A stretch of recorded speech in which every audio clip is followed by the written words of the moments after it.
We understand why there is some hesitation sometimes. Because when your desire is new and fresh, it calls you in a different way, doesn't it? But if you've wanted something for a while, and it seems to be slow in coming, we understand why that desire would not feel so good to you. A desire that is believed or expected feels so life-giving, while a desire that feels like it is not coming, or like it has not come, or like maybe it may never come, those desires are not as pleasant.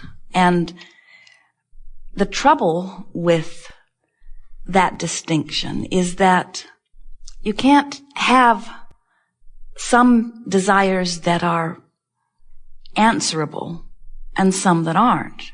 In other words, you can't say some desires are appropriate and therefore will be granted, and other desires are inappropriate and therefore will not be granted. In other words, you can't have it both ways. When you ask, it is either given or it isn't. When you ask, the answer comes forth or it doesn't. But what we want you to understand is that everything that you ask for is always answered. When you ask, it is always given, every single time, no exceptions. So, if you have desires that feel as if they are unanswered, it is not because they're not being answered. It is because there is something happening in your vibration that isn't letting them in. And that feeling of freshness or exhilaration that is present with some desires, and that feeling of discouragement or disappointment or worry or even fear that is present with other desires, those emotions that you feel are the telling distinction that you want to be focused about. In other words, every desire is answered, but if it feels fresh and exhilarating to you, you're letting it be answered sooner. If it feels like discouragement, or if it feels like fear, or if it feels like frustration even, then there is something going on in your thinking process that is hindering your reception of what you're asking for. We like to help you to feel the power that you hold in the receiving or the not receiving of your own wishes or desires. Sometimes at first, when our physical friends begin to focus upon the idea of creating their own reality, sometimes you balk at the idea, especially at first, because you're not sure that you are worthy of choosing. Sometimes you balk at the idea of being the creator of your own reality because you are not sure that you are wise enough or worthy enough. And we want, as we're moving forward here today, for you to get that one handled in your own vibration. We want you to leave this gathering no longer questioning the appropriateness of you creating your own reality. Instead, we want you to leave here knowing that not only do you create your own reality, or can you create your own reality, but no one else does. Nobody else is choosing for you. You are choosing. We want you to go with the flow. You've heard the expression, go with the flow. And we want you to realize that in the ultimate sense, what going with the flow means is going with the flow of the ideas that this time-space reality has helped to give birth to within you. In other words, if this environment has inspired the idea within you, it is our promise to you that this environment can fulfill that desire completely. You could not want it if you could not have it or be it or do it. It's not possible. The idea that you have dreamed it means that it can be yours. In fact, we would like to say to you, it means that it must be yours. But you've got to get in sync with your own desire, which means you got to go with the flow of your desire, not against the flow of your desire. How do you know when you're in the flow of a desire? It feels wonderful. It feels like passion. It feels like enthusiasm. It feels like the next logical step. It feels like well-being. How do you know when you're not going with the flow? It feels like frustration. It feels like irritation. It feels like aggravation. It feels like fear. It feels like anger. It feels like suffocation. In other words, when you're not going with the flow of what? The flow of well-being. How do we know it's the flow of well-being? It's the only flow there is. There is only a stream of well-being. You can let it in or not. If someone presses a pillow to your face and you feel deprived or suffocated from the oxygen, do you say somebody has shut the valve off for the whole world?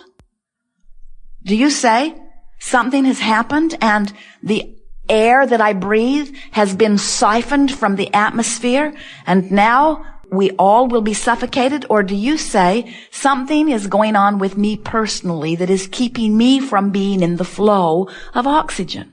There's no source of sickness. There's no source of poverty. There's no source of bad stuff. There's no source of that sickness or stuff you do not want.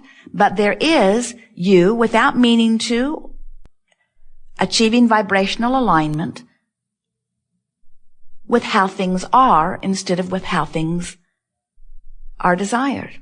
In other words, if you look into some poverty-ridden region or into some shadow in your body that you call illness, or into your checking account that seems to be without funds, and you pronounce, this is my current view of reality, what you're actually saying is, this is, of all the myriad of opportunity to focus that is provided for me here, this is what I'm choosing to give my undivided attention to, and therefore this is what I am choosing as my vibrational basis for now. And you can tell by the way you feel whether this choice is going with the flow of well-being or whether, for now, you've got a pillow over your face. So, we want, in the hours that are before us, to help you to realize that you are the creator of your own experience, which means you are the author of your vibration, which means you can control with much less awareness than you have perhaps formerly thought what your vibrational output is on every subject, which means you can control the manifestational input on every subject. In other words, you can control who you rendezvous with in traffic, who you rendezvous with in restaurants, who you rendezvous with in telephone calls. You can control the functioning of your body, the longevity of your body, the flexibility of your body, the clarity of your body. You can control the financial influx into your experience. You can control the people who will come to assist you. In other words, you, only you, are the creator of your own reality. And so we would like to help you to acknowledge, at least as a first step here today, that you want to be the creator of your own reality. Because until you acknowledge, yes, I want to do it, then everything that we will say here today will be sort of irrelevant to you. If you don't want to be the creator of your own reality, then we can't really help you here, but we encourage you to stay anyway because you are the creator of your own reality. So whether you know it or not, whether you want it to be that way or not, that is the way that it is. And it is ever so helpful to start relaxing and trusting yourself a little more and saying things such as, well, I am the creator of my own reality, and while I'm not very good yet at being the creator of my own reality, I like the idea at least that I'm the creator of my own reality, and I'm going to start paying attention to the way I feel so that I can start being more the deliberate creator of my own reality. We would like you to begin saying, it is important to me to be aware of how I feel because the way I feel is my indicator of what I'm doing vibrationally. Do you understand that? That your vibration is indicated to you through emotion. Everything around all of us, whether you are physically focused as you are or whether you are non-physically focused as we are, and really there's very little difference between the two, you are full of those like us.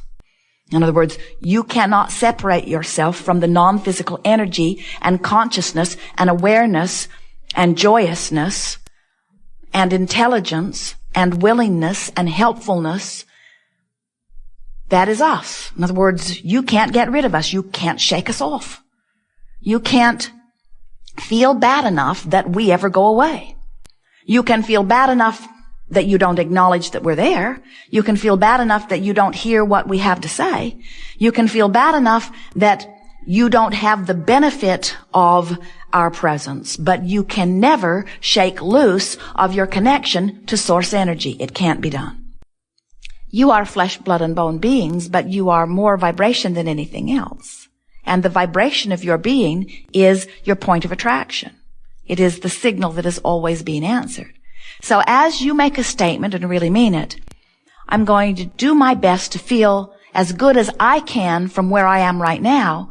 That statement is fabulous. That statement is good enough, because what you're saying is, I'm going to reach for the best feeling thought I can find. And if you reach from depression and you find a thought of anger, have you ever done that? Have you ever been so depressed or in such despair that anger actually felt like a relief to you? It always would, because the vibrational properties of anger are much more allowing of connection than the vibrational properties of despair.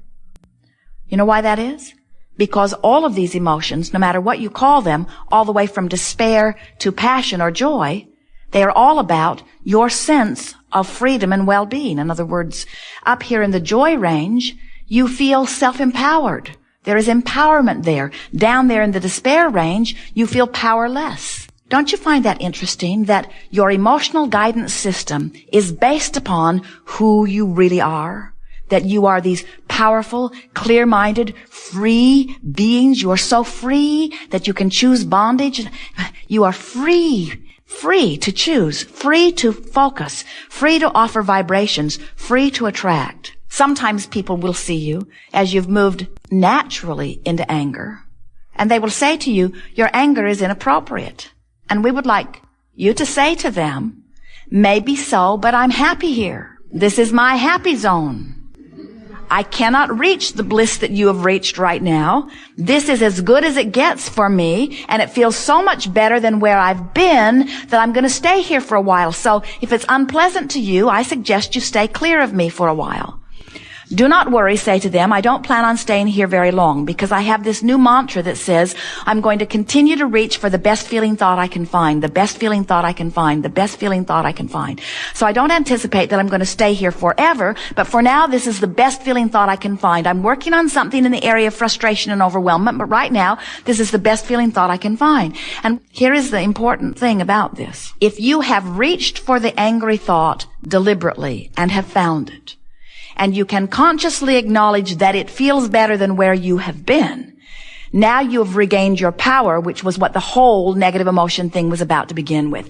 That's why once you make that first step into something where you have consciously acknowledged that you're back in control, you can move quickly up the emotional scale. But until you acknowledge that you've done it on purpose and that you have affected the change, then you feel powerless. Then it feels like karma did it to you. Then it feels like your powerful mother did it to you. Then it feels like the government did it to you, or the economy did it to you, or a past life did it to you. You are very creative in all of the ways you explain why things aren't going better. But you never feel good until you acknowledge that you have creative control. The key to this moving up the emotional scale, in fact, it's such a wonderful exercise that we call it moving up the emotional scale. The key to it is reaching for the feeling of relief.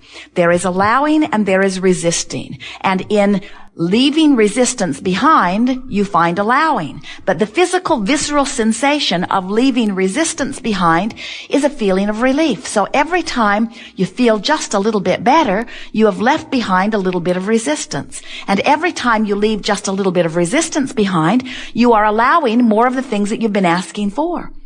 So all of those things that have been held in vibrational escrow for you, we're not kidding you. Every time you've been in a situation where contrast has caused you to offer a preference, even if you didn't know you were offering the preference, you didn't speak about it, or you didn't write it down, you didn't say, I have a goal. Every time contrast produced preference within you, it preceded you vibrationally. And non-physical energy, non-physical beings like Abraham, like your inner beings, non-physical beings focused upon the rocket that you launched and are imagining it coming to fruition for you. So there is a pre-paving energy vortex that extends out before you, and it is full of all of the things that you want.